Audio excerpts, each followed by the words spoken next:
And we are live. It is Wednesday, 2:30 p.m. Mountain Standard Time. How is everyone doing here today? RJ, Megan, myself, Brian, I'm doing okay. How are you guys doing today on Helping Friendly Podcast Live? RJ, how are you? I'm doing great. Thanks, Brian. Here to talk about Tweezer, which is great. It's it's going to be a good day. It's going to be a good day. Meg, how are you? I'm doing great. Do I look cool today? You look... Yes. Can we swear Amazing. on this podcast? You look fucking awesome. Thanks, guys. Yeah. Tell us about your hat. Yeah, if you're listening to this, you might want to go and watch this on YouTube because I'm wearing a super cool frames hat that says 12/30/19 Tweezer because I'm here to rep today. I'm here to rep. It's Tweezer Day. I'm pumped. It is Tweezer Day. I didn't know we were supposed to have hat or any memorabilia with our favorite version on it. Come on. I mean, RJ, I would expect that of you. And Brian's got books. He's got his stats. I got a tape cover. Books.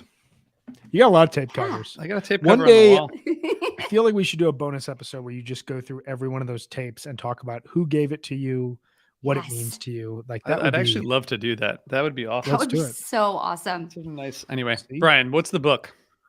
Well, I've got The Fish Companion, and I've got The Farmer's Almanac right here because I needed to do some digging outside of the internet and remember what I first learned about this song Tweezer that we're going to be talking about its debut of here today.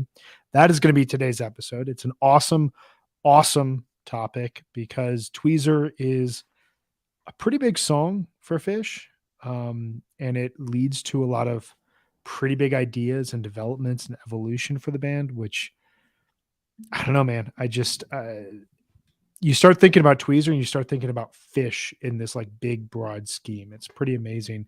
And we were talking about it because 32 years ago this week, on March 28th, 1990, Tweezer's So Cold, as it was known at the time, made its debut in Ohio. And we wanted to celebrate that and dive into that show, but also dive into what Tweezer means for Fish. Before we do that, though, we've got two important bits of news and important bits of information. One is we just recorded our bonus episode, our premium episode for premium subscribers. We would encourage all of you out there to subscribe to Osiris Media on Apple Podcasts for HFPod Premium, as well as a ton of other premium content from Osiris Media. Meg, what did we talk about in today's premium episode, and why should people subscribe to listen? We talked about our favorite versions of Tweezer, our personal favorite versions, and why they're our personal favorites.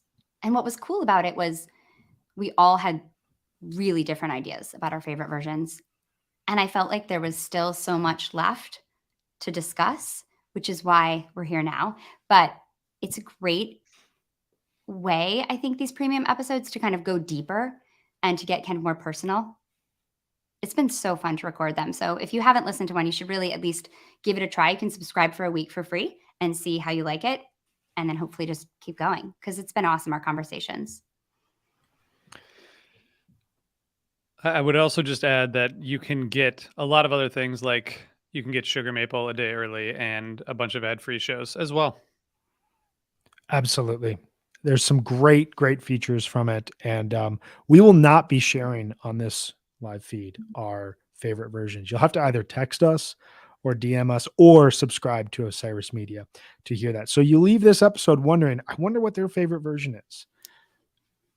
In this episode, though, we will be talking about great older versions of Tweezer, versions like the 6/18 1994 Tweezer, an excellent, excellent version. Thank you, Andy, for posting that. What an incredible show 6/18 1994 is.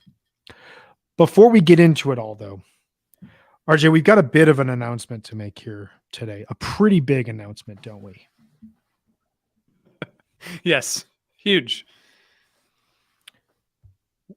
Do you want to announce? Do you want me to announce? No, I think you should do it. I think you should. I'm a little nervous to announce because, like, once it's out in the world, it's like it's out in the world. Then we have to do it. It's like when you tell your friends like you're gonna have a kid, and like now they're like, oh, like you're never gonna go out with me anymore because you have kids. And, like it changes everything, in an instant. It's not like that, but it's like that. This is like a child to me.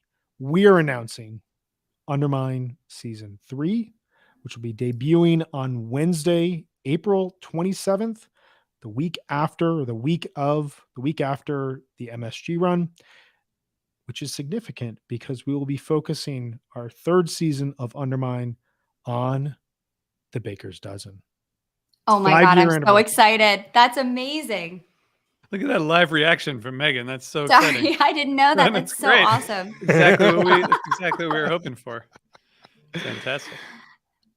I'm really excited for it. We've been working on it for the last couple of months. We've got Benji Eisen back, head writer, executive producer of the show, myself, RJ, Matt, Tom, whole great group of people overseeing the show. I just got our first set of graphics that came in here today, which I'm really, really stoked about. They look awesome for the season. We did a bunch of interviews throughout the winter talking with people who played a role in putting on the Baker's Dozen, people who were at all 13 nights, which was awesome to talk about that experience of what it was like to do the marathon of seeing 13 fish shows that changed on a night-to-night basis. That had so much going on. It was one of my favorite things I've ever done working here at Osiris, diving into this incredible experience that the band put on, as well as what it meant to be at the Baker's Dozen from a fan perspective and what it means for fish. 5 years ago when the Baker's Dozen happened, it was a very different world. And it feels in some cases like it was 50 years ago. So it's been really cool to look back at this kind of like recent history. Yeah. I mean, it's such a monumental event for the band and for the community. We just felt like we had to dive in a little more deeply. So we have some really cool stuff planned. And like Brian said, a ton of interviews, and looking forward to getting back into it. We're coming back. We're coming back April 27th. Mark your calendars. Mark your calendars. April 27th will be episode 1, the Baker's Dozen, and it will be going on through the month of May. So, oh my God, I just have to say that Undermine is like one of those podcasts that like the minute it dropped, I would be like, boom, listen, like waiting for it to drop, like just waiting for it. So I'm pumped. Thank you. It is. Thank you, Megan. I feel the same way. Even after, however much time I'm holed up putting together an episode, it comes out and I'm like, oh man, it's like right here in the graphics that like it sounds and feels so much different once I get it live. I love it. So really excited about that. We will be announcing more in the next couple of weeks, but keep your eyes out. April 27th, Undermine Season 3. Today's episode, though, the Helping Friendly podcast, is sponsored by, as always, Sunset Lake Cbd. Sunset Lake Cbd has a line of smokable hemp products for the old deadhead, the young fish fan, the new Undermine head, whoever it may be, who's searching for the mellow body high. Smoking CBD has all the benefits of high THC cannabis without the paranoia or the anxious side effects. You've got 9 different strains from this year's harvest alone. There's something for everyone. Hawaiian Haze is awesome for an outdoor show. Cherry Abacus is best for the end of the night. All the flowers grown, cured, and trimmed by Sunset Lake CBD farmers. Even better, Sunset Lake CBD's farm-to-table approach gets you great pricing on premium CBD flower by shipping them directly from their farm to your door. I've talked openly and often about how much I love Sunset Lake CBD smokable products. I will just share a quick story. I was indulging in some of it last week with a friend of mine when I was in Montana. He took a puff. He took another puff. He took another puff. And then we sat down and had a conversation. And about 10 minutes later, he goes, "This is what I always hoped smoking cannabis would be like. This is what I thought smoking THC would be like. I feel a great buzz, but I can still have this awesome conversation." I feel the same way. And I love Sunset Lake for what they've done for me from a health and stress standpoint. It's incredible. So check them out today, sunsetlakecbd.com. Use coupon code HFPod for 20% off all products. Again, that's Sunset Lake CBD, farmer owned, Vermont grown. And with that, let us finally jump into the debut of Tweezer, 3/28/1990. We got to do it. We got to do it. I want to ask you guys, just to start this, Megan, when was the first time that you became aware of the song Tweezer, and what were your initial impressions, if you recall? I don't know. I don't remember specifically hearing it. I don't remember like the first time I got a tape with Tweezer on it or the first time I saw it even live. I just feel like it's always been there. You know, I feel like it's just always been a huge part of Fish for me. I don't remember it being like something I was like introduced to, or I just feel like it was always there. I started seeing Fish in late 94, so it was there. But I feel like it's just always been kind of like, it's one of those songs like You Enjoy Myself or, you know, David Bowie. That's just always been there and always been like a huge song. Yeah, the always been there nature is like a very clear thing about Tweezer. What about you, RJ? When do you recall first becoming aware of it? I think it was the Amy's Farm tape that I got, which was pretty early on in my collecting, which I guess probably was late 93 maybe. And yeah, I had no idea what was going on. I mean, I didn't know what was going on in general. You know, I didn't know what any of these things were, or what they meant or anything. But I think that was the first. What about you? So as everyone knows, I'm the noob of this crew, and I bought a live one on a day off from school my sophomore year in high school at a Best Buy. I had listened to Rift for about 3 or 4 months, and I decided I'm interested enough in this band that I'm going to buy another record, and I should probably buy a live record because they're a live band. And I bought a live one, and I remember looking at the back, and it says Tweezer 3033 or whatever, you know, however long it was. And I remember being instantly terrified. Like the longest song I had heard before this was Pink Floyd's Shine on You Crazy Diamond.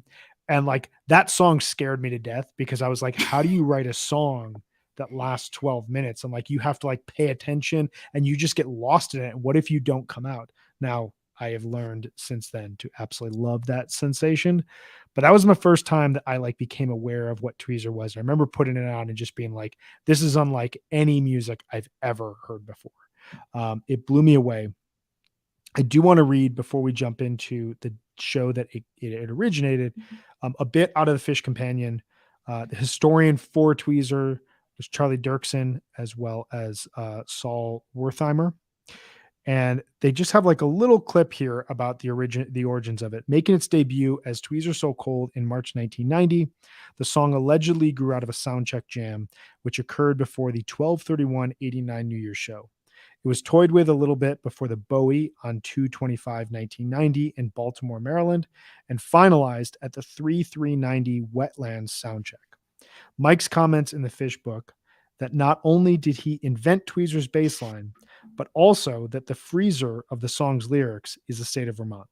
Upon hearing Mike's bass line, Trey came up with a guitar part instantly. So the origins of the song come from a sound check. It kind of is toyed around with throughout the early part of 1990. Trey immediately like recognizes the just infectious groove that Mike has unleashed. And in a lot of cases, Fish goes with this less is more approach for perhaps the first time in their career at this point and just says, we're just going to let the song be the groove and then figure out where it goes from there. Yeah, maybe the first time that happened, right? Mm-hmm. It feels like it. In their songs. They went on to create lots of songs and even albums with that approach, but this was which is pretty cool. Yeah, this feels like a precursor to the story of the Ghost. Mm-hmm. Where the idea was almost like just let the groove be the song, and then we'll figure out what happens with it when we take it live, which to this point, most of their songs were either a proper song or were these grand compositions, as we would hear throughout this show. So why don't we talk a bit about this show, the Fish debuts Tweezer, 3/28/1990, from the Beta Theta Pi frat house party in Granville, Ohio, at Denison University. Trey regularly throughout this show shouts out the hockey team from Denison University who had lost a really, really difficult game earlier that day, but they were there to cheer them up. And I'll say before we jump into the show, anyone who's watching, anyone who's listening, throw in the comments here your favorite versions of Tweezer, and we'll shout them out throughout the episode. Yes. We would love to hear your thoughts. Yeah. Trey also What do you played guys- hockey with them that afternoon too, right? He did. He got his skates on. Yeah.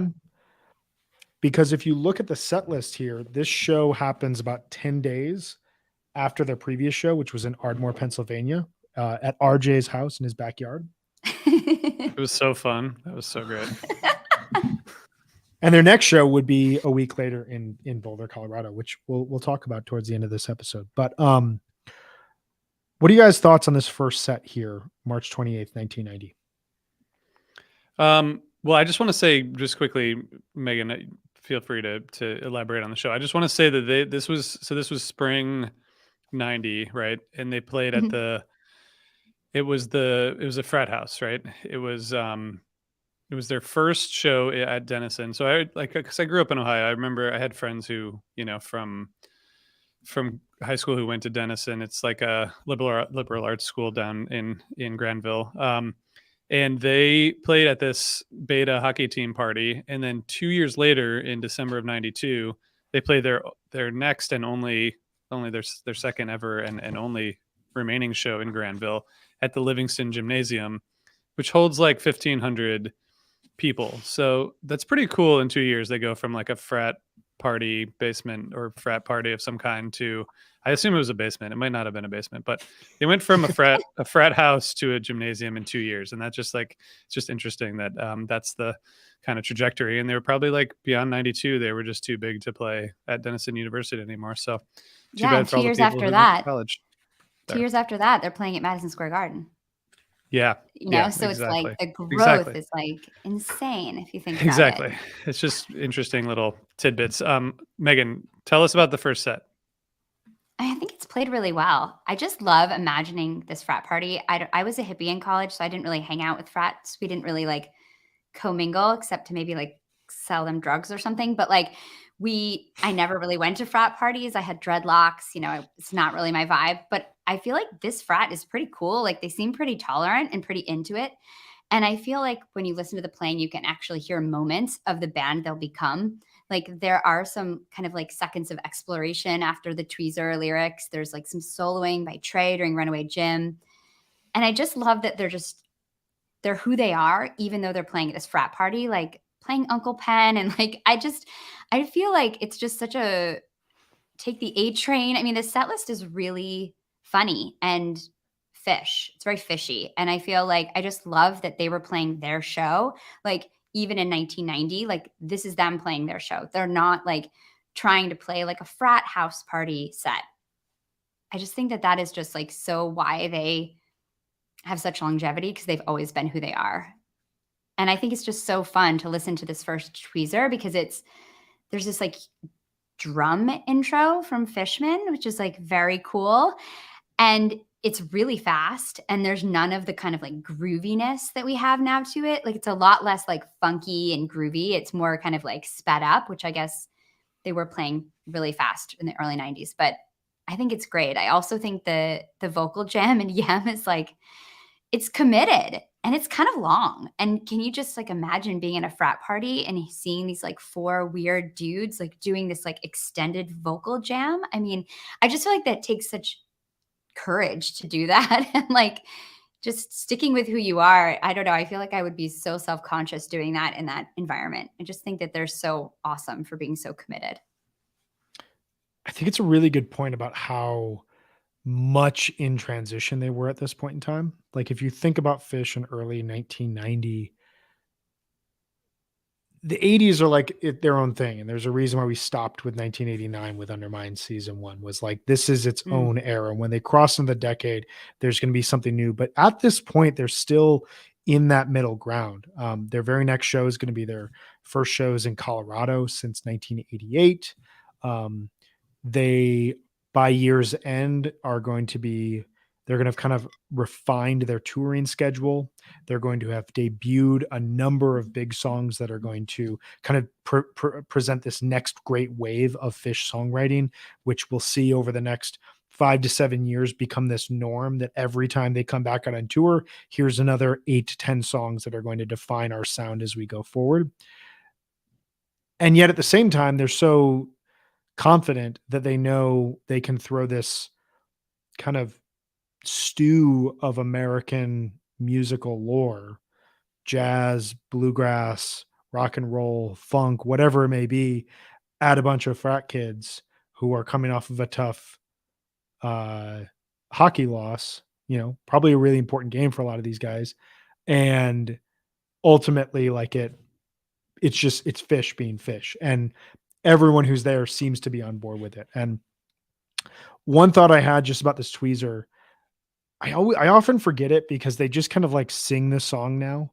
But like back in the early 90s, when they would sing like the words Tweezer, like Mike's voice would go up really high and Trey would just like hold out the as much as possible. It's such a reminder of how at their heart, they took the music really seriously and they did not take themselves seriously at all. And it's so perfectly exemplified in this ridiculous song that becomes one of the most important Phish songs ever.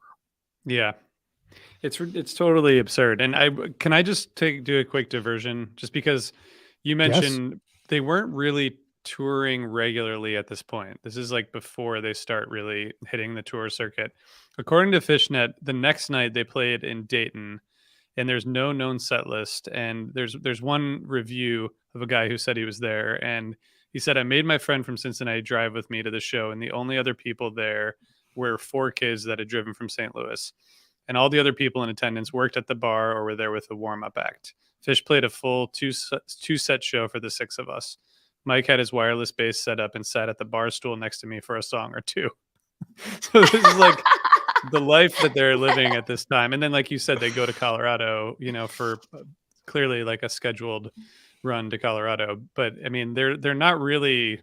I mean, what would it be like to go play this frat party and then the next day you're at a gig and there's nobody there? I mean, but they probably just played like they always would and tried to have a good time. I mean, it is crazy to think about, and then to think about them in this kind of frat house. And I mean, it's great. And this Tweezer is, it's so different, and that's the main thing. It's just so different from what we're used to. The drum intro is one of my favorite things about it. And it's so unique. And, there's something about when they come out on stage and Trey just rips into the riff and you're there, but like to hear just Fishman hitting the toms and just he gets in the groove and then Trey comes in. It's a very different feel, but it's wild because this show features 5 debuts: Tweezer, Cavern, Runaway Jim. 3 songs that could be argued are like 3 of the core Phish songs. If you're compiling like a greatest hits of Phish, like those 3 are going to be on there for a variety of reasons.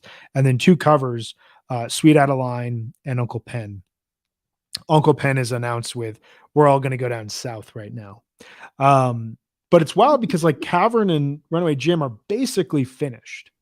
Tweezer is kind of thrown out there as this. Trey announces it at the end of the song as "Tweezer So Cold."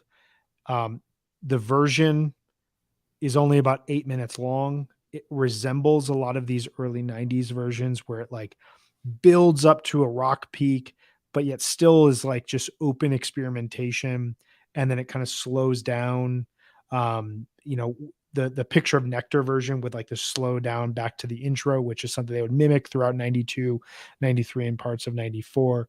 But Tweezer's kind of just thrown out there, and yet like Cavern and Runaway Jim are fully thought out, completed songs at this point in time. And obviously Sweet Adeline and Uncle Pen are these, fully formed covers that they're adding to their repertoire.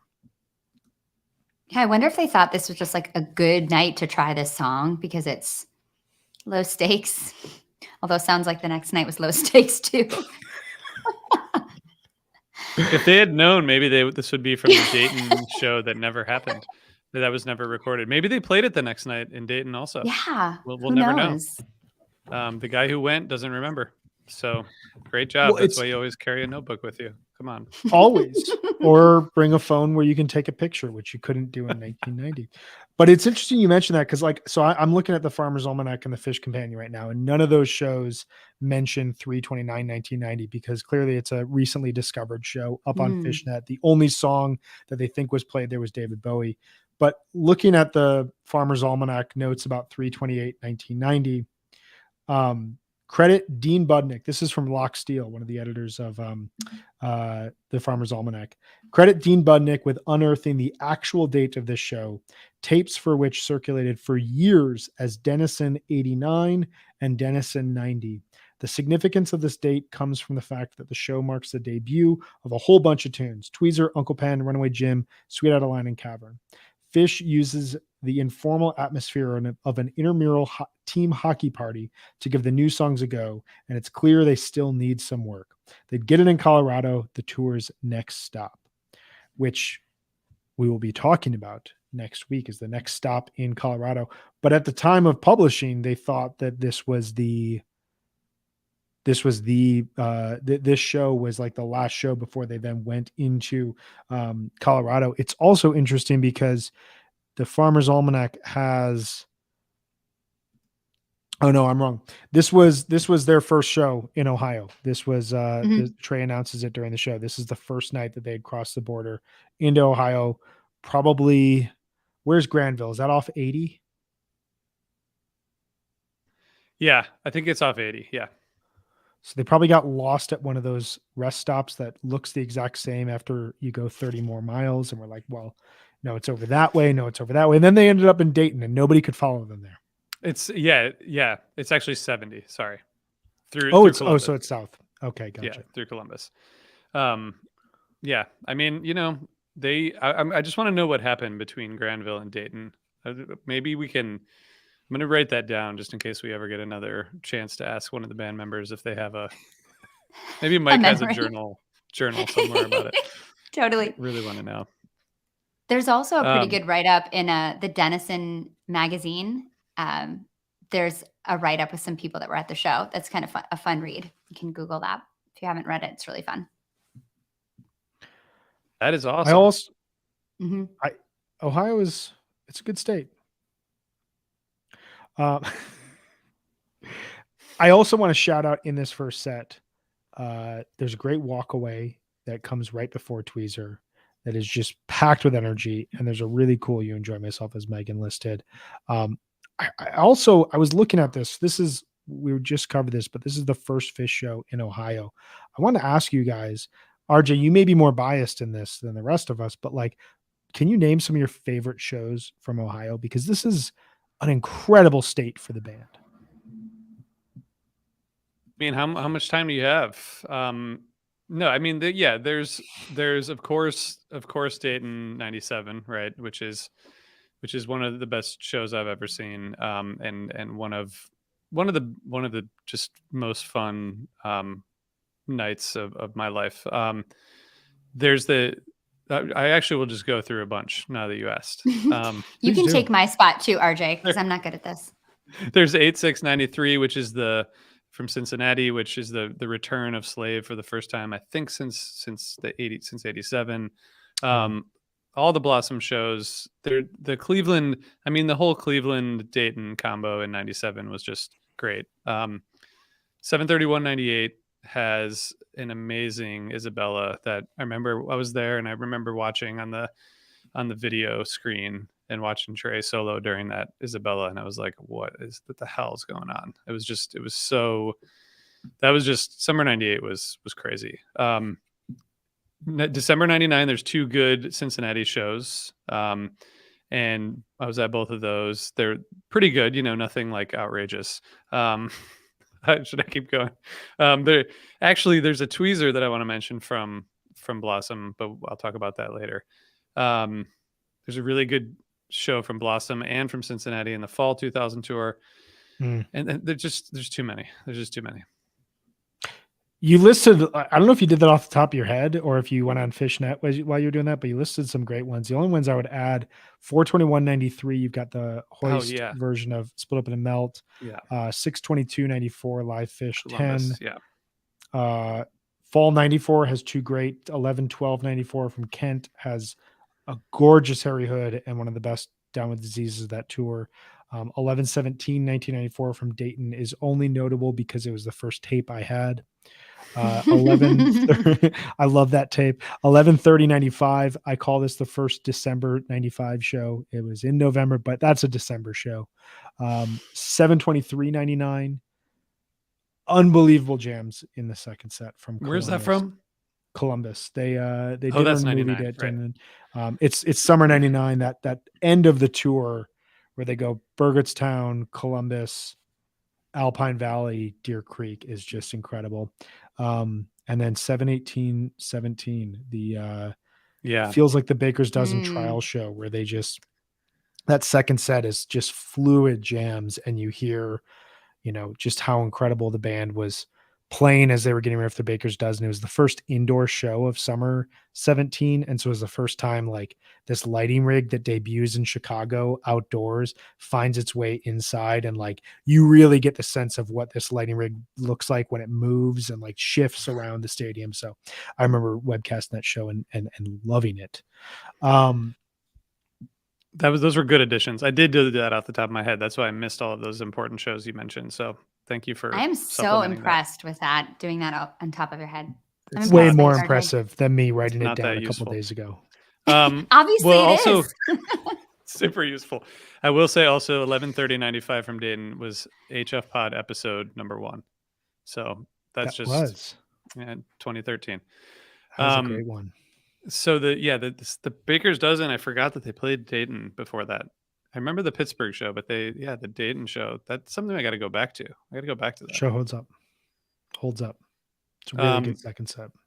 Can I just add a comment from one of our viewers who says that Fishnet's showing a show on the 27th in Columbus. So this is all now we have a whole different part of the mystery. So, which I didn't see that because all I see is the Ardmore one you mentioned on the 17th. So the mystery thickens. That's weird, thank you. Because he does say it's his first show in Ohio, so that's really weird. They forgot. It's interesting because when I was researching for this, I had it listed as this was their second show, and then I was confused a couple of minutes ago. So thank you for posting that comment because I think you're right. This was number 2. There was a false show in Columbus, Ohio that may have happened, may have not happened, but it's listed there as it potentially happened. We're going to get to the bottom of this. We will. We have to. Point. I want to shout out a couple of our listeners here who have posted early favorite versions of Tweezer before we jump into the second set and before we jump into the larger impact that Tweezer had on Phish history. Neil Landry, 12-2-95 Tweezer at the New Haven Coliseum was a profound experience that forever changed the trajectory of my life. That's good shit, what you just said there, Neil. And that version, I listened to that, I think in early December or late November as we were prepping for our December episodes that we did. Every time I listen to that, I walk away with the same, holy shit, John Fishman and Trey Anastasio. How are you guys human? Like, how is it even possible? I have no idea. Listen to that jam. They're so fast and like just completely in line with each other. It's unreal. Let's see who else here. The rabbit hole of Phish. So true. It's very, very true. That's an excellent version there, Neil. Everyone else out there, please share your favorite versions of Tweezer. I think William Welsh here, we talked about this at the top. The Tweezer on a live one is pretty amazing. There's a reason why they put it on a record called A Live One. Any version that's on that album is worth hearing of any song. Yeah. It's outrageous. Oh yeah. See, Andrew Duddy. That was a great Ohio show. That's a fantastic Ohio show. That Tweezer and that gin, unbelievable stuff. Or tube and gin, excuse me. Let's talk quickly about the second set of this show. How about it? Let's do it. Do we have to? I think we do. I'm just kidding. We're going to get back to Tweezer. It was fine. Megan, go ahead, Megan. I'm going to say it was fine. You probably have more thoughts on that. There was some trombone, I think. I thought it was kind of rocking. I mean, like the Funky Bitch and Mike song, like they get going. They're, they're rocking. They're kind of bluesy. This whole Hydrogen's played pretty well. The Week of Pog is kind of like galloping along. There's definitely like Slow It Down for Jesus Just Left Chicago. Hilarious. I think they have a really patient audience listening to Lizards Split Open and Melt and Contact. Like that's like deep Fish stuff. That's Yeah. not like for like the faint of heart. That's not stuff I'm going to like play for people who've never heard Fish before. I'm not going to be like, hey, listen to this. They'd be like, whoa, okay. It's just, and I think the audience is pretty patient. Trey like rips during the Grange, and the riff is so slow. It's the slow riff. Every time I hear it, it just still weirds me out. It's just such a different song. It's amazing that they actually thought later to speed it up because it's 1,000 times better.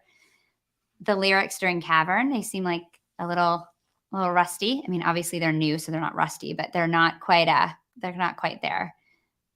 A little unsure at the end, but it's a good set. I mean, I give them credit. Yeah, it's interesting because I often wonder during this period, and we're going to be talking about a lot of early Fish shows here in the coming weeks. I often wonder what they thought about second sets at this point, and like what the purpose was in some cases at this point in Fish history for the 2-set model. Was it just like to break things up and structure things? Because we now are so adapt to the idea that like they come out for a first set. This may not hold up in any sort of way in 4.0, but throughout much of recent Fish history, they come out for a first set. There's some surprises, but for the most part, they play songs. They get everyone warmed up. They get everyone feeling like, in the groove. And then they come out for the second set. It's a little bit darker outside if it's like a summertime shed show, and they throw down some jams. And here in 1990, the first and second set are really interchangeable in a lot of cases. They're really just like 2 sets. And I was listening to it, just trying to think like, what are great performances here? And for me, I'm not a Fish blues guy at all. I think this has been very clear. Like my Soul is probably my least favorite Fish song ever. I love this Jesus Just Left Chicago. I thought it was so good. I thought Page sounded amazing. He pours everything into it. And the guys just like, Trey sounds so sultry on the guitar in this, which is not something I would ever really say about anyone from Fish, but I absolutely love this version. What about If I Only Had a Brain? Did you love that? I'm a huge fan of whenever they play it. I do prefer the 1999 If I Only Had a Brain jam that comes out of the Birds of a Feather from Virginia Beach a little bit more than this version, but this was good still. Is that when the trombone came out, I think, right? Yes. Megan, you mentioned there was a kind of oral history of this show that was published in the Denison magazine in 2017, and we should post this in the show notes. It's really good. I just want to read one quote from this guy, one of the guys who helped plan it. So it was in the living room of the Beta House, and this guy said it was a great party. That was his last comment, and then he said, waking up the next day. So they stayed at the frat house. They spent the night there. And he said, waking up the next day, there they are in their boxers eating Captain Crunch. Then they got back in their U-Haul and probably went to the next show. Flash forward a few years, and my brother tells me, hey, I'm going to see Fish at Madison Square Garden. He said, I just remember thinking, these are just cool guys. And then they're hanging in our kitchen, and I went to class, and they got in their U-Haul. It's pretty cool. It's so cool. It's so cool. And I love that it actually wasn't a party about the hockey team, but I think that like that's become part of the lore because Trey mentions it so much, but it was just a frat party. And I guess this house, they said in the article, wasn't really like a jam band music house, but the other house next door was or something. And so they combined kind of like funds, and they said they paid like a couple $1,000s for Fish to come play and had this band, which they usually didn't. But I think the guys from the other house were kind of Grateful Dead fans. And so maybe that's why they had a more kind of like receptive audience, and that they had people who were into the Dead and into kind of giving bands grace. Yeah, it's pretty cool. All right, Brian, where do we go next? I think it's also notable. The encore features Whipping Post during a period where Whipping Post is fairly regularly played. The version prior to this was 5 shows prior. The version after this will be 8 shows prior. But very soon after this, in late 1991, you're going to start to see this version or this song take on 110 shows in between, 112 shows, 284 shows. To this date, it's been 207 shows since Fish played Whipping Post. The last time, and I apologize, but I'm just using this to push something I push every chance I have to. The last time they played Whipping Post, 7/25/1999, my most requested show to be officially released. So we're hearing Whipping Post at a time when it's like in the larger canon of Fish, the larger rotation, but it will end up at an amazing show, 7/25/1999. Moving on from 3/28/1990, a great spring 1990 Fish show. What would you guys throw out as like a great early version of Tweezer? And I mean this as like a pre-1994 version of Tweezer. Megan, what do you got? I mean, I think a really important one is the May 6th, 93 from Albany. It's kind of the first Tweezer to like go off track. And it has like a traditional groove in the beginning. They're quoting like Sweet Emotion. And then it just kind of like goes off and comes back to the theme. But I think that like that was probably a moment for them that really like influenced where they took Tweezer from that point on. Yeah, I love that pick. RJ, what do you got? Redwood Acres Eureka 4/21/92. Great jam. Really cool beginning where they're doing a lot of like weird vocal things. It's a beautiful groove, and I think I remember we talked to Holly Bowling about this when we interviewed her for Under the Scales, because I think she maybe did a cover version of this version. I'm pretty sure. And anyway, it was an early tape I had. It's a great early version. And spring 92, they were just kicking ass. Yeah, there's a couple jams. We'll talk about this in a couple weeks when we talk about April 92, but there's a couple jams from that month that like really break the norms of what the band was capable of doing to that point in time, what they were allowing themselves to do. And that Tweezer is very much one of those versions. I listened to that over the weekend when I took a little drive, and man, the like groove and the riff that Trey locks into is just, it's so bizarre for the time period, and it really sounds ahead of its time. I'm going with 8/15/1993, which is an excellent show from August 1993. As the Fish Companion describes it, it has antelopian hose. It is fiery and furious. And that is it. Like, there's really nothing more to say about it. It's just an intense, near 20-minute version that goes off the rails and matches some of the brilliance. The night after the World Music Theater show and 2 nights after the Marat Gin, we're just at a point where like every time Fish tries to jam, they're just going off into incredible places and making just musical discoveries.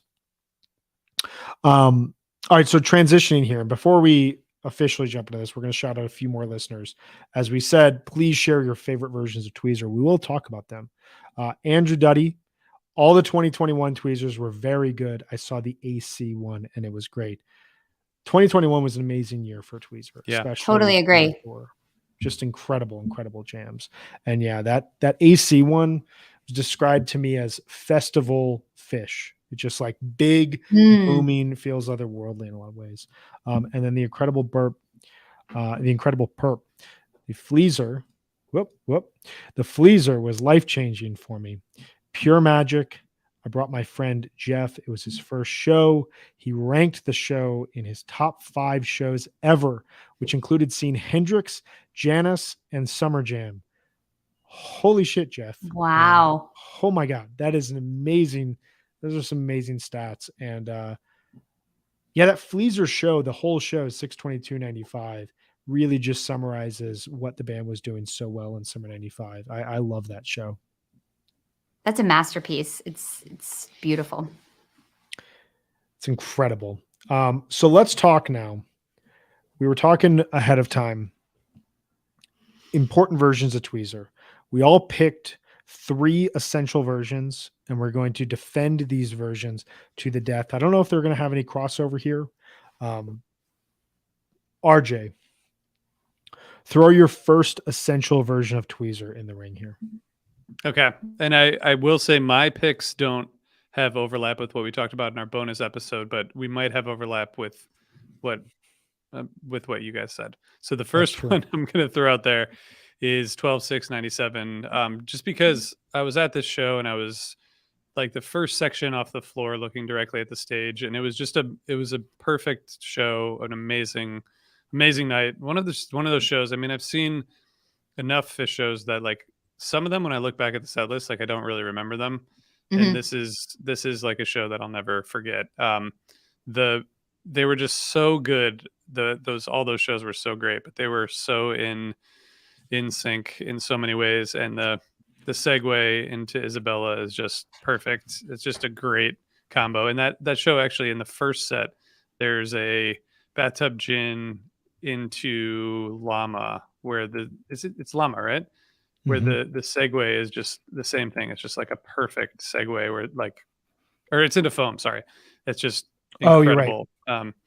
They were like so good that they could do literally anything. So that's the first one. I can't believe you saw that show. That's so awesome. It was pretty cool. I got to see the Cleveland, Detroit, Dayton, and the Penn State show on the 9th in a row. Oh my It God. was pretty great. You saw a good amount of like the tour that destroyed America. Yeah, Some good exactly. stats, RJ. I remember when I got that tape, I thought like the CD was scratched when Tweezer was starting, because it's just like it like starts and stops and Mhm. goes through all. I was just like, what is going on here? And then 2.5 minutes later, they finally go into Tweezer. Amazing jam. Megan, what do you got? What's your first? I mean, I think I have to say the Bomb Factory, May 7th, 94. And I was reading about this, and Gordon has a quote that's pretty cool. And he's just talking about how this was like one of the first times they decided to really blow off the set list and just keep playing. And I think this version is actually one of the reasons why this song and also this band is who it is now. I think that they had done this kind of thing like in rehearsals and in jam sessions, but they'd never done it like on stage in front of an audience. And I think that influenced them a lot. And I think that was really, it was a monumental moment for the band. And I think that the early jams, like this Tweezer Fest where they're going in and out of other songs, are super interesting to listen to. And I think what is cool is that they started to drop that and kind of like move into more exploring their own sounds and kind of like songwriting on the fly and composing these incredible jams. Or you think about like the Bowie that came later that year, like there's the experimentation that came from that. But I think this song is super important in Fish history. And also just like listening to the exit from Makasupa into the digital delay loop jam is just like it's so cool. It's so cool.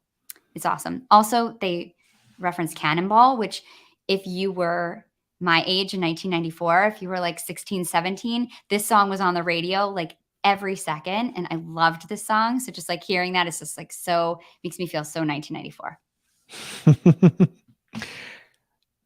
So I love the point you made about, this like free form wild experimentation, but how that would evolve by year's end, because I picked a version of Tweezer from towards the end of the year that I think picks up on what you're talking about and starts to push them towards like the Providence Bowie, which is one of the most important, if not the most important, like just an incredible Fish jam where like so much is accomplished in such a short period in time, relatively speaking, that like would push the band forward for years to come.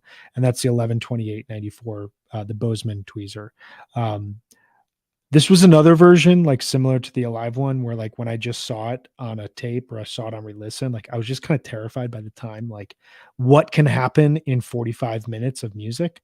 And then you listen to it and there's such an attempt to hook up. There's such an attempt to find groove. There's such an attempt to find melody. The way that they find themselves in the segment that would be clipped and taken as Montana on a live one, it just like, it's such advanced musical thinking, and it's all these lessons that they've been putting putting to themselves both backstage and on stage for the last year and a half is applied here in a jam that really takes the idea of the Bomb Factory tweezer, which is like, let's just see where we can take this, and who cares? Like, there's no stopping point. We're just going to go until the end of the set, and starts to take that idea and almost rein it in, which when we get to my next essential version, like, they go in a completely opposite direction, only 6 or 7 months later, but more on that later. RJ, what is your second essential version of Tweezer?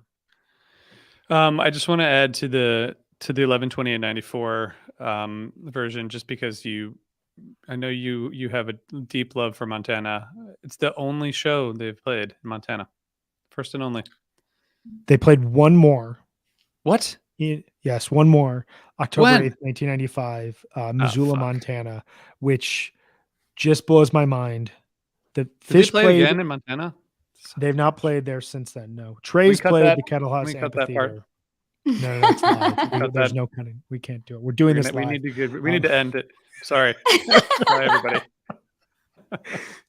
No, Okay, but all right, fall 95. That was like en Fall route to 95. Boise or whatever? Okay. yeah, they went Spokane, Missoula, and then they drove down to Compton, Arizona, which 10/11/95 is a really bizarre and very, very cool show. I was at that show and I have no memory of it. Whoa. Yes. That is a Compton. really crazy show to have been at. I know. It was Because it sounds like there's nobody there. Yeah, I don't remember it. It's so weird. I actually didn't even know I was there until I found a ticket stub. I don't know. I don't know what happened that night. Like, I don't know. I should ask a friend that I was You with. should listen to it, because no joke, we can talk about this show like in full. It is one of the most bizarre Fish shows you'll ever hear. It's like they just were like, there's nobody haven't here. We're in listened the to middle it. of nowhere in Arizona. We're just going to do whatever. That's crazy. Can- I need to can listen we- to that again. Can we do a segment where we talk about shows that we don't remember being at? Yeah. I think that would be fun if I'm sure we all have one. I can't believe it. It's- Some of a I have couple of one. the shows I've seen the set list for, and I'm like, wow, I can't believe that. And it I wasn't, know. it's not because I was like blacked out or something. It's just like life, Life. There's Yeah. only so much Yeah. room in our brains. Anyway, I think that's it. Although we I should do that at some point. guarantee I wasn't blacked out. I don't know. So moving on from shows we forget Yeah. to essential versions that we remember. You like how I segued that? That was RJ, good. what is your second essential version of Tweezer? I really dislike's a strong word. I don't really love 2.0 at all. I think we've talked about that. I like the summer 03 there's a lot of good stuff, but I generally don't listen to 2.0, but the 22803 Tweezer is possibly the version. If you really had to rank them, it would be hard to not have that version toward the top. But I think I know you have others that you want to put up there, Brian. So I will just say that's still an important one to me. I like that one a lot too. I actually had that on my list, and I wrote down just very simply the best Tweezer ever, because every time I listen to it, I'm like, Trey doesn't miss a note. It's outstanding. I think that it is. I'm a huge 2.0 fan. I love the era. I love the darkness. I love the messiness of it. And I also love how you hear jams like Tweezer, where you hear this band that is 20 years in, that is not too far gone from some of their best years ever. And they're still like, that bubbles up and it happens. And anyone who I've ever talked to about the 22803 Tweezer who was there, it's kind of like they just paused and are just like, you can listen to it, but you just won't get it. Like, you had to be in there. Like, there's just like a moment of like, there was some special stuff happening there. So yeah, I agree with you. That's an essential version. Meg, what do you have? I really love the July 31/13 Tahoe Tweezer. I just think it's incredible. It's beautiful. It's another like great 3.0 version. There's just amazing improv. And then at the end, like, there's a lot of wooing, which people may feel like have different feelings about.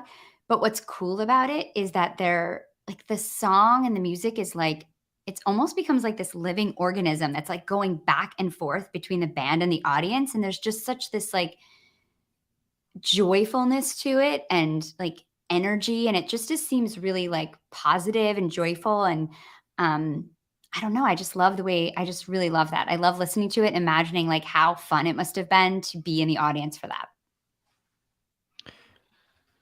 Yeah, that. It's yeah. Go ahead. You gotta. No, I mean, I think that there's an argument to be made that kind of like started The or wooing. help refuel like Fish for the next 8 years. You know, Totally. I think that show. I mean, there was Dick's 2012 and some other stuff that happened that really showed that they were back. But that it's not my favorite Tweezer, but I think it's important, and I think you're right that it's there. It's like it's pretty special. Mm-hmm.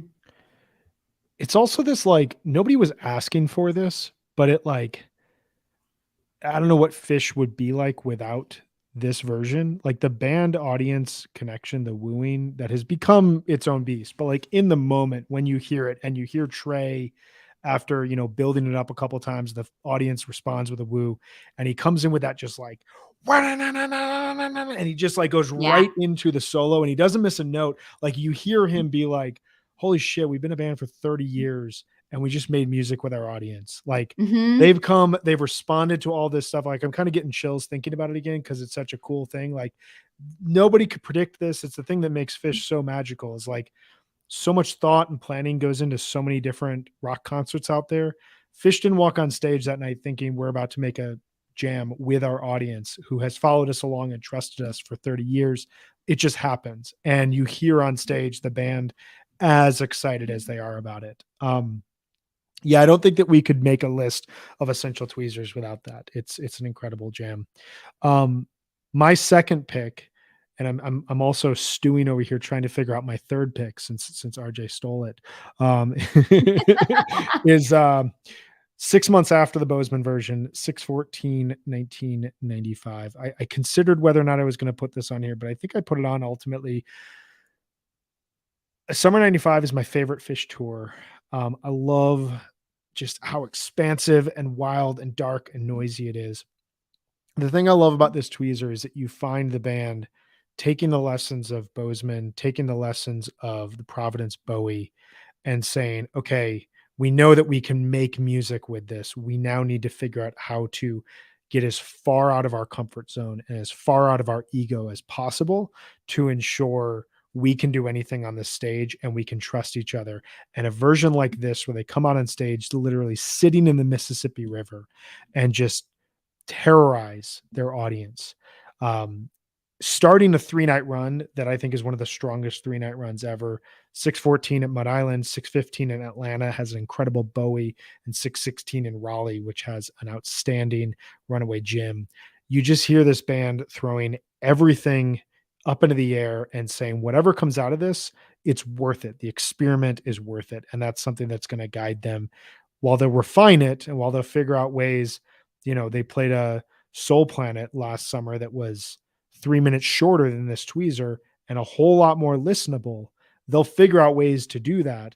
They needed to just like scare each other and make sure that they could trust each other doing anything. And it's a really important part of Fish history. I love it. I just want to say that there are 418 versions of Tweezer. I think some of those are Crazy. double counted, so probably not 418 shows, but still we can only get to a few. So I just that's the context. I also we had this conversation on the bonus episode, but in the past, since the end of 2019, there's been 3 Tweezers that have been over 30 minutes. Mm-hmm. And that's just to me, that's just madness. I mean, I think besides Tahoe that there wasn't another 30-minute version in 3.0. So this Tweezer is still like, there's still a lot more amazing Tweezers to come. I think I just want to say that. Yeah, I was looking at that the Tahoe Tweezer was 36 minutes, and that was the longest one since 1995, I think, since the Fleazer. Yeah. And now that just seems like, a 35-minute Tweezer, like, of course. Yeah. It's so great. It's so great for us. I know, we're so lucky. RJ, what is your third pick for essential Tweezers? Man, this is really hard. 3.0/4.0 has my favorite versions, and I have like maybe 15 that I would go with. I guess I'm gonna go with even though I think there are at least two 2021 versions that are up there among the best ever. I'm gonna go with 1 to 16, which is another show I was at at MSG. It was just everyone knew it was happening. It was amazing peak. I think for those shows where Tweezer's happening, it's just when it happens, it's even better. And in this show, which was the last night of the MSG run, and it was just a great celebration, great set. I think five or six song second set, and it just is it's just an amazing version. It's wild because to that point, aside from the 12/30/94 version, they hadn't really taken Tweezer to another level in MSG. You like, and since then you've got that version, you've got 12/30/16, 12/30/17, 12/29/18, and 12/30/19.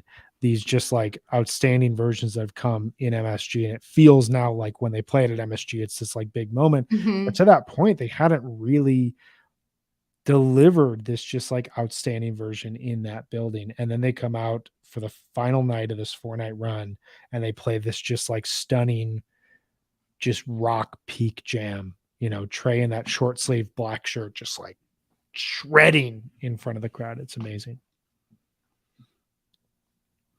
Meg, what is your final pick for Essential Tweezers?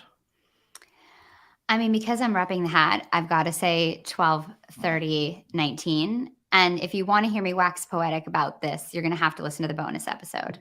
But what I will say, because I go deep, but what I will say is that I think this night and this version of Tweezer is one of the reasons why 4.0 is so great, is because the band left on such a high note playing these shows.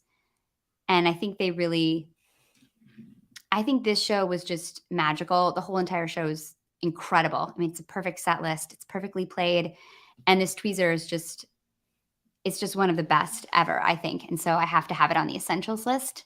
And I love this version so much.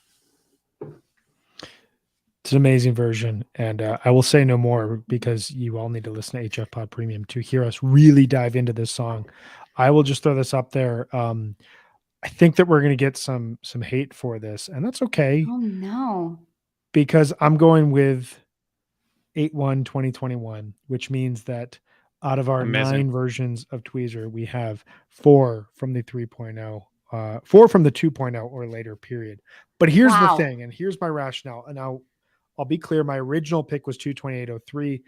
The fact that 2 of us have that really kind of backs up how incredible a version that is. But RJ said something that really made me solidify this pick. And that's, as Fish evolves, Tweezer continues to evolve as well. And it's not just a song that's rooted in an era. It's a song that continues to follow Fish, which is going to be a great transition into our next segment here, our final segment for the show. But I'm going to post up here all of our essential Tweezers for everyone out there listening and watching. This is the 4th show of 4.0. This is the Sunday night gig in Alpharetta. They play a challenging, serviceable show in Arkansas, their first show back in 18 months, a bit of rust, a lot of drama, a lot of controversy in some cases heading into that show. Then they play Alabama. They play an amazing version of Carini. People are like, holy shit, Fish played a 25-minute long song their second night of the tour. This is incredible. What is happening? Next night, they play a 26-minute version of Chalk Dust. So long, and the second 25 plus minute version that I was getting texts from people being like, not as good as the Carini, which when you're getting, nitpicky about long Fish jams 3 nights into a tour, you kind of know you're in a good place. But then they come out for the final night and they play Tweezer. And I got a text from a very good friend of the pod, Ben Greenfield, that said everything. I hadn't heard it yet. I was on vacation. I was going to catch up after my wife and children went to bed. And he just goes, I'm 22 minutes into this Tweezer and I have no idea what's happening. And I was like, that is a good sign. And I remember hearing it, and it's like the version where we had Ryan from Trey's Guitar Rig on HFPod live the next day to talk through this version. It's the first real like showcase for the synthesizer pedal that Trey was using. And it just like, with Fish coming back last summer and doing as much as they did throughout 2021 to really showcase that like they are not finished by any means, this Tweezer in a lot of cases symbolizes their past, their present, whatever their future is. It's an amazing Yeah. version. I need to go back to listen to it immediately after this. I also just want to say one cool thing about that version. I've noticed this past summer, the setup song in the second set, which I love more. It's like, it's one of my favorite songs to hear, but that kind of like, setup before getting into the jam, they did it a little bit a couple days later with AC/DC before the Blaze On and Yeah. Deer Creek. They did it a bunch. Evening Song, they've done it a few times. I think it's cool to kind of set that up before getting into like the serious part of the set. I think they should do that more often. How do you guys feel about that? I love that. I love the warm-up song before dive in. And it gets you ready, Yeah. It gets you ready. It feels like slightly low stakes, but also puts a song that wouldn't typically be in that spot, which elevates it in some really interesting way. I would take that every show if it meant that Trey realized he did not have to conclude everything's right every time he jammed that song. So I would trade those two things off. Give me the setup, don't give me the cool down. I like it. There was a long period where you'd get like extremely happy finishing a song after a long jam. They're gonna forget it. They're not gonna know what it is. They're not gonna remember. I wish we could do like one of those, the end of the commercials where they have like the sped up voice with all the disclaimers. Like, yes. I kind of want to do like, that. These are all the tweezers we left off. Totally. I have the jam charts pulled up. I'll just start reading through it. Yeah, just the whole thing. 2 speed round questions for you guys, and the last one I hope is not speed round, because actually 3 questions, because the last question I think is very interesting. But number 1, speed round, what is your favorite era for Tweezer, Megan? I actually think it's 3.0, which just seems sacrilegious to say. I don't really know why that seems so controversial or like wrong, but I do feel like this is a song that benefits from the band's years of playing together and allows their improv to go places that it just wasn't, they didn't have the experience to go in the very beginning. So I'm going to say 3.0. RJ? Yeah, I mean, I agree. I agree. I think between 2015 and now is the highest concentration of great tweezers from my perspective. But I hope that people yell at us. I'm sitting here. I'm the noob of this crew. I should take this opportunity to throw my hat in and be like, you guys are blasting 3.0. It's 1995. No, but you're right. I can't disagree. I think. Wow. Unanimous. I think the points you both are making. And I think it's like the larger goals, as I hear them, of Fish's improv, of figuring out a way to write songs in the moment.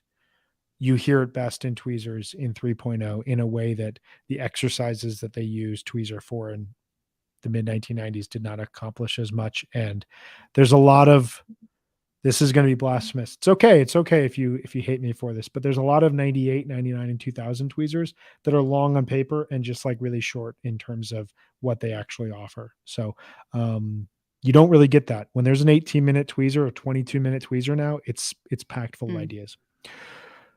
Our big question of the episode here: alternate universe. What if? This is the hypotheticals are some of my favorite things in the world. What would Fish be without Tweezer? And I'll invite all of our listeners to throw your ideas out here as well. What is Fish if Tweezer doesn't exist? This is a hard one to answer. This is hard to answer because I think there's an argument for saying Fish would be Fish no matter what. There's other songs that, they can jam for 30 minutes. I feel like now, like, they can take a song that like and troll the audience and play Soul Planet and jam it out. You know, I think they can jam anything, but it was the doorway, I think, to a lot of this idea of open-ended playing. So there's kind of an argument on both sides. I think RJ, what do you think? well, just going back to the way you described the origin of the song at the beginning, it is the open-ended jam vehicle of this band. So they would probably find something else, like, you know, other songs have come and gone, right? And now more than ever, there are more songs that can play that role than there ever have been before. But in like the 95 era, particularly, I guess there was David Bowie, and that's kind of it, you know. Maybe there would have been something else, I guess, is the point. Like, there would have been some other vehicle for this, but it is crazy to think about, because there'd be a lot missing. Yeah, I think that like the point you made, Meg, the doorway aspect is really interesting. Is the thing that I think would have changed them if you take that song out and everything else is the exact same. There are great jams throughout 93 off of Antelope and Stash and Weak Pog. 94, in addition to Tweezers, has really great David Bowie's. 1995, Mike's song becomes a huge jam vehicle for the band. Yeah. But there's something about Tweezer that the simplicity of the song lends itself to just free form improvisation, that I do wonder if that, you know, Trey seemed really interested in like free form jazz during the mid 1990s, which is what led to a lot of his side projects and led to a lot of the jamming throughout 1995. But without that song, would it have just been like a jam segment in a show? You know, you almost think about, not to make the direct comparison, but when the Grateful Dead started winding down playing Dark Star in the mid 1970s, space kind of takes over as the space, if you will, no pun intended, to you know, fill that gap of what Dark Star used to do. And then Dark Star isn't necessarily, excuse me for saying this, but isn't needed as a song because they have the placement in the show where they're going to experiment that way. So I wonder if Fish would have just like incorporated kind of free form jamming. I do think that the most prescient point here is regular commenter of today's episode, the incredible Perp. There would be no reprise. Oh, I That is a mean, great that point. is a real loss right there. That Because is a that great moment, point. that moment is, we could do a whole episode in reprise, because that the moment best. is like the best. And it's a great point. And thank God we don't have to live in a world where there is no reprise. The greatest mean, 3 minutes in rock. Yeah. It is. The greatest One of way my to end a wives show. and my first arguments was she said she doesn't like Tweezer, and I was like, I don't know what are you talking about? She goes, I love reprise. I just Yeah. as long as when there's a Tweezer, I know that there's gonna be a reprise, and that's what I want. And I was like, okay, that's fair. That's fair enough. Like, I you think saved that it is- yourself. Okay. You saved yourself there. We're okay now. I think that there is, and we talked about this a bit. I can't remember if we talked about this here or in the premium. So forgive me if I'm giving away paywalled information here. But RJ said something at some point today about Tweezer following the band throughout their history. And I almost wonder, like, a lot of these big jam vehicles of the mid 90s, Mike Song, David Bowie, Antelope, have not necessarily followed with as much consistency from a jamming standpoint. Whereas Tweezer, when Tweezer is played in 2.0, in 3.0, and early 4.0, you know that you're getting this massive jam. And that's something that is just really special about the song, and is really special about the song that debuted 28 years ago, or excuse me, my God, 38 years ago in 2 days. 32 years ago and 2 days. I finally got it right. Third time's the charm. We'll just delete that like we deleted Yeah, RJ's Montana comment. Montana. Yeah, exactly. Well, we're gonna have to do a follow up on this because I think there's a lot of Tweezer that we need to get to. There's a still. lot of Tweezer. Yeah. There's more. There's always more Tweezer. Thank you all for listening to us talk about the debut of Tweezer here from March 28, 1990.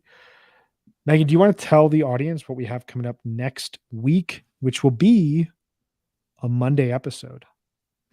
I'm trying to remember what is next week. Is it Colorado shows? Next week is 4/4/1990, Fish's first show in Colorado since Telluride 1988. A show that I live in the state of Colorado. I'm sitting here in Wheat Ridge looking out at the Rocky Mountains and this beautiful blue sky. And I'm just thinking about how great it is every time I cross back into the state of Colorado. And I've got to imagine for these guys, 18 months after playing in Telluride, there was this like, we're going to get out of Ohio soon enough. And we're going to make our way to the great state of Colorado.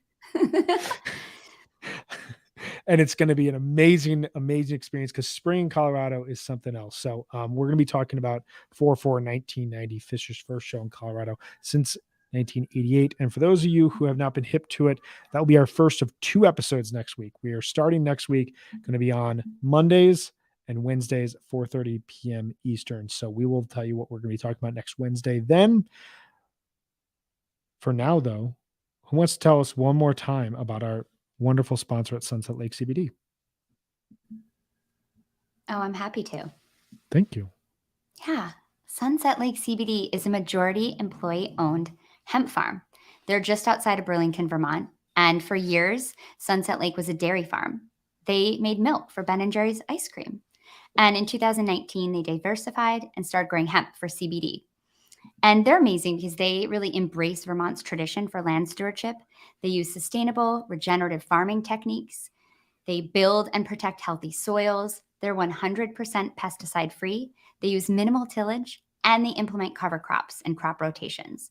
They also serve as a research farm for the University of Vermont agronomists to study hemp and inform best industry practices.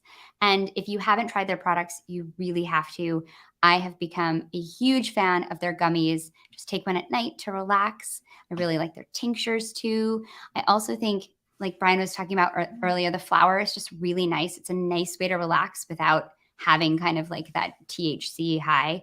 And I really enjoy them. So please check them out. They also have a great coupon code, HFPod, and you get 20% off our products. So it's Sunset Lake CBD, farmer owned, Vermont grown. Such a great company. So Yeah. thankful to be associated with Sunset Lake. I will tell you all one last time here before we go. We announced this at the start of the episode. If you missed it, Undermine Season 3 is coming back. Undermine April 27th, covering the Baker's Dozen. Really, really excited about this. We've done a ton of awesome interviews.